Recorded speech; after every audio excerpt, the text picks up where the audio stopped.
All right. Hey YouTube, I'm Lucky, and in today's video, we're going to go over the dungeon loadout weapons that I'm going to be using when I go into it, and the builds and strategies we'll go over beforehand, so that way, when it does come out, you know, you're ready, you got your weapons on, you're good to go.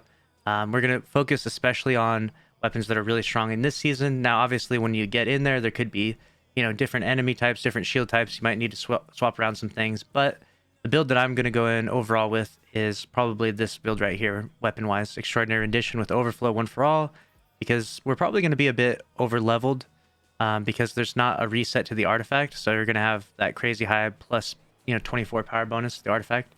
And I can't imagine the activity being really high, like a 1360 activity, like the Master Vogue is right now, but maybe, but it would seem unlikely.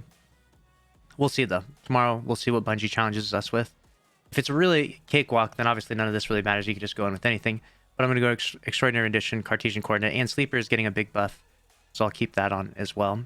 And that's going to be my main loadout. We'll see what I swap around with time. We'll see how challenging it is.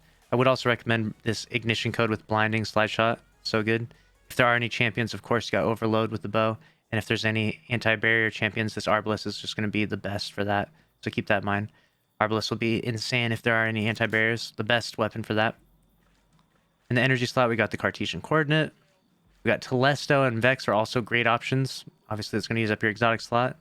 But it's a fusion season, and because of particle deconstruction, you know, you're going to be using fusions if you want to effectively and efficiently clear ads and melt majors and bosses and stuff. So Sleeper's getting that big buff, though. I can't wait to see how well it melts them. Either use that or 1k, depends on the crit multiplier of the respective boss. If the boss has like an easy to hit crit and the multiplier is insane, then you would use Sleeper, of course. If it doesn't, if the boss has a hard crit, then you just use something like 1000 Voices, or maybe even the Threaded Needle.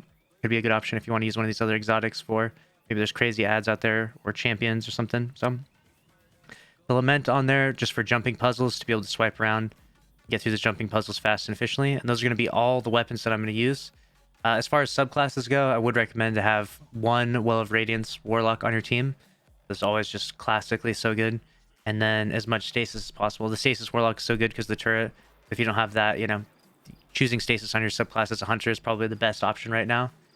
Going invis can be good, but stasis tends to be a little bit more offensive and work better in these activities. So we'll see how challenging it is tomorrow.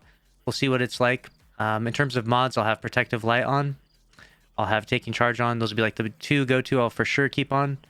And then we'll definitely have Particle Deconstruction and Focusing Lens to work with that well.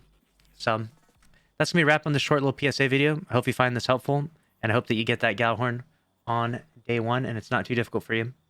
If you did enjoy, make sure to subscribe, smash the like button. I'll see you in the next one. Later.